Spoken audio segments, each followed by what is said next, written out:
हर हर महादेव। भगवान शिव के प्रिय भक्तों, शिव पुराण के भाग 97 में आप सबका फिर से स्वागत है। आज की वीडियो में आप श्रवण करेंगे शिव पुराण की श्री शतरुद्र संहिता के 28वें, 29वें और 30वें अध्याय का। तो आइए भगवान शिव का स्मरण करते हुए शुरू करते हैं 28वां अध्याय। यतिनाथ हंसरूप अवतार। नंदीश्वर बोले, हे मुनीश्वर, अर्बुदाचल पर्वत के पास भील वंशोत्पन्न आहुक नाम का एक भील रहता था। उसकी पत्नी का नाम आहुका था। वह बहुत पतिव्रता थी। वे दोनों पति पत्नी भगवान शिव के परम भक्त थे। एक दिन वह शिव भक्त भील भोजन की तलाश में बहुत दूर निकल गया। संध्या के समय भगवान शिव सन्यासी का रूप धारण करके उसकी परीक्षा लेने आए। वह भील भी शिकार से घर लौट आया था। तब यति रूप में शिव जी उनके घर पहुंचे। भील ने उनका विधिपूर्वक पूजन किया। इस पर यतिनाथ बोले, हे भील, मैं रास्ते से भटक गया हूं और आसपास जाने का मार्ग भी नहीं पता चल रहा है, क्योंकि शाम हो चुकी है। अतएव आप मुझे रात्रि के लिए आश्रय दीजिए। सुबह होते ही मैं यहां से चला जाऊंगा। यतिनाथ के वचन सुनकर वह भील बोला, स्वामी, मेरे घर में तो बहुत थोड़ा सा स्थान है, आप यहां कैसे रह पाएंगे? भील की बात सुनकर वह चलने लगे। तभी भीलनी ने भील से कहा, स्वामी, ये मुनि हमारे अतिथि हैं। अतिथि तो भगवान का रूप होता है, इसलिए आप इन्हें यहीं रहने दीजिए। आप दोनों घर में रहना और मैं बाहर रह जाऊंगी। अपनी पत्नी के वचन सुनकर भील बोला कि तुम घर के भीतर रहो और मैं बाहर रह जाऊंगा। यह कहकर वह भील घर से बाहर आ गया और बैठ गया। प्रातःकाल जब वह सन्यासी और भीलनी घर से बाहर निकले तो उन्हें पता चला कि भील को जंगली पशुओं ने खा लिया है। यह देखकर वे दोनों बहुत दुखी हुए। तब वह सन्यासी बोला कि मेरी वजह से तुम्हारे पति की मृत्यु हो गई है। हे देवी, मुझे क्षमा कर दीजिए। तब वह भीलनी कहने लगी कि आप दुखी न हो। अतिथि की रक्षा करना हमारा धर्म है और मेरे पति ने तो अपना धर्म निभाया है। यह कहकर उस भीलनी ने चिता तैयार की और उसमें अग्नि प्रज्वलित कर सती होने लगी। उसी क्षण भगवान शिव वहां प्रकट हो गए और बोले, तुम धन्य हो, मैं तुम पर प्रसन्न हूं। तुम अपनी इच्छानुसार वर मांगो, मैं तुम्हारी इच्छा अवश्य पूरी करूंगा। देवाधिदेव महादेव जी को इस प्रकार सामने पाकर भीलनी बहुत प्रसन्न हुई और शिव जी की स्तुति करने लगी। बहुत कहने पर जब भीलनी ने कुछ नहीं मांगा तब भगवान शिव बोले, अगले जन्म में मैं हंस रूप में प्रकट होऊंगा। तुम विदर्भ नगर में भीमराज की पुत्री दमयंती के रूप में जन्म लोगी। उस समय यह भील निषाद देश का राजपुत्र होगा। उसके पिता वीरसेन होंगे और उस जन्म में उसका नाम नल होगा। तब हंस रूप में मैं तुम दोनों अर्थात नल दमयंती का मिलन कराऊंगा। उस समय तुम समस्त राज्य भोग भोगने के पश्चात मोक्ष को प्राप्त होगे। यह कहकर भगवान शिव वहीं लिंग रूप में स्थित हो गए। भील के धर्म के प्रति अचल रहने के कारण यह लिंग अचलेश नाम से जगत प्रसिद्ध हुआ। अगले जन्म में भील नल भीलनी दमयंती बने और भगवान यतिनाथ शिव ने हंस रूप में जन्म लिया और उनके पूर्व जन्म के पुण्य से प्रसन्न होकर उन्हें सुख प्रदान किया। भगवान शिव के प्रिय भक्तों, शिव पुराण की श्री शतरुद्र संहिता का 28वां अध्याय समाप्त हुआ। अब आप श्रवण कर रहे हैं 29वां अध्याय, श्री कृष्ण दर्शन अवतार। नंदीश्वर बोले, हे सनत कुमार जी, इक्ष्वाकु वंश में श्राद्धदेव की 9वीं पीढ़ी में राजा नभग का जन्म हुआ और उनके पुत्र नाभाग हुए। नाभाग के पुत्र रूप में अम्बरीश का जन्म हुआ। वे परम विष्णु भक्त थे। अम्बरीश के पितामह नभग को स्वयं भगवान शिव ने ज्ञान दिया था। एक समय की बात है कि जब नभग गुरुकुल में शिक्षा ग्रहण करने गए हुए थे, उस समय उनके भाइयों ने राज्य का विभाजन कर लिया और नभग के भाग को भी हड़प कर अपने राज्य में मिला लिया। शिक्षा ग्रहण करने के पश्चात जब वे गुरुकुल से लौटे तो उन्होंने अपना भाग मांगा, परंतु उनके भाइयों ने कहा कि हमने तुम्हारा हिस्सा किया ही नहीं था। अब जो मांगना चाहते हो वह तुम पिताजी से मांगो। अपने भाइयों के स्वार्थी वचनों को सुनकर नभग को बहुत दुख हुआ। वे अपने पिता के पास गए और उन्हें सब कुछ बताया। पिता उन्हें धैर्य बंधाते बोले कि तुम्हारे भाइयों ने तुम्हारे साथ छल किया है। बेटा, तुम बुद्धिमान हो और अपनी जीविका का स्वयं प्रबंध कर सकते हो। इन दिनों ब्राह्मण आंगिरस एक बहुत बड़ा यज्ञ कर रहे हैं, परंतु छठे दिन उनके यज्ञ में अवश्य ही कोई भूल होगी और यज्ञ पूरा नहीं हो पाएगा। तुम महाविद्वान हो, वहां यज्ञ में जाकर तुम उन्हें उपदेश दो। विश्वदेव संबंधी सूक्तों को पढ़कर उनका यज्ञ पूरा हो जाएगा और वे ब्राह्मण स्वर्ग को चले जाएंगे। स्वर्ग जाते समय वे ब्राह्मण अपना बचा हुआ सारा धन तुम्हें दान दे जाएंगे, जिससे तुम्हें अपार धन की प्राप्ति होगी। अपने पिता की बताई बातों को मानकर वे तुरंत उस स्थान की ओर चल दिए जहां वह उत्तम यज्ञ हो रहा था।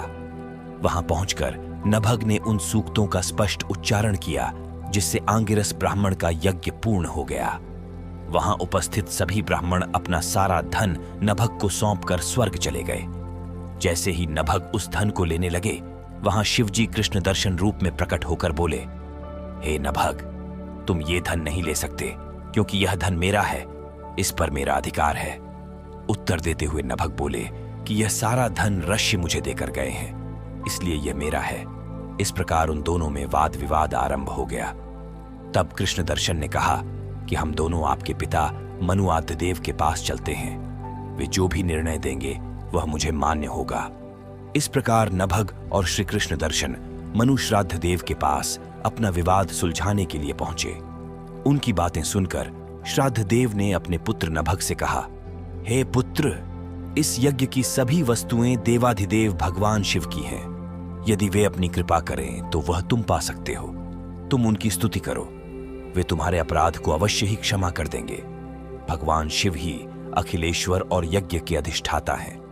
ब्रह्मा विष्णु सहित सभी देवता सिद्ध और ऋषिगण उनकी आज्ञा से ही कार्य करते हैं। यह कहकर श्राद्ध देव ने अपने पुत्र को लौटा दिया।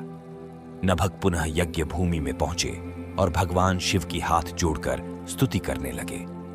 उन्होंने क्षमा याचना की। उनकी प्रार्थना सुनकर ब्रह्मा विष्णु व अन्य देवता भी वहां प्रकट हो गए और वे शिव रूपी कृष्ण दर्शन की स्तुति करने लगे।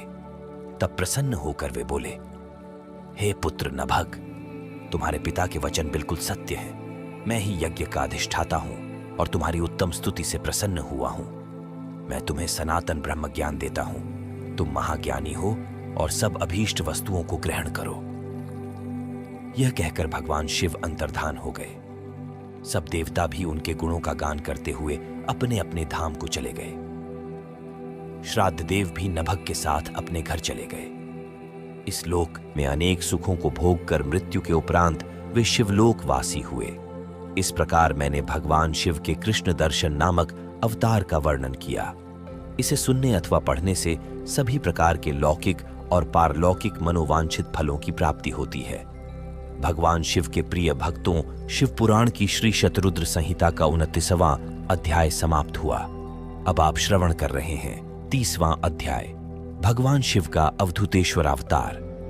नंदीश्वर बोले, हे ब्रह्मपुत्र, एक समय की बात है, देवगुरु बृहस्पति ने देवराज इंद्र और सब देवताओं को साथ लेकर त्रिलोकीनाथ देवाधिदेव भगवान शिव के दर्शन करने के लिए उनके धाम कैलाश पर्वत की ओर प्रस्थान किया। देवराज इंद्र की परीक्षा लेने के लिए महान लीलाधारी भगवान शिव ने भयंकर अवधूत का रूप धारण किया।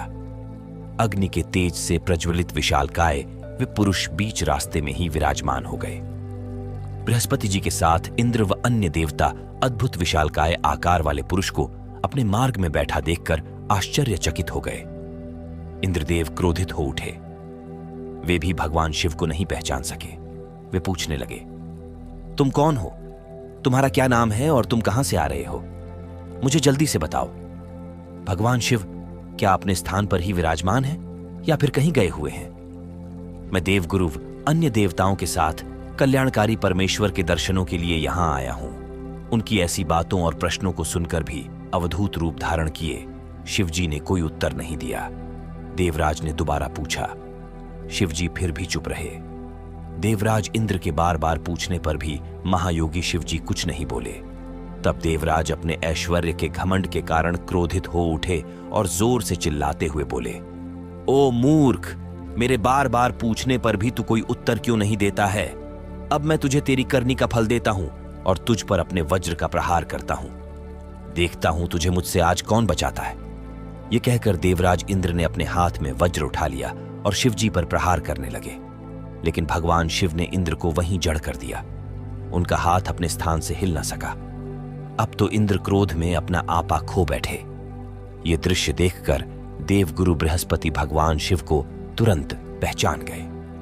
उन्होंने जान लिया कि देवराज को इस प्रकार उनके स्थान पर जड़ करने वाले स्वयं देवाधिदेव महादेव जी हैं। वे हाथ जोड़कर भगवान शिव की स्तुति करने लगे।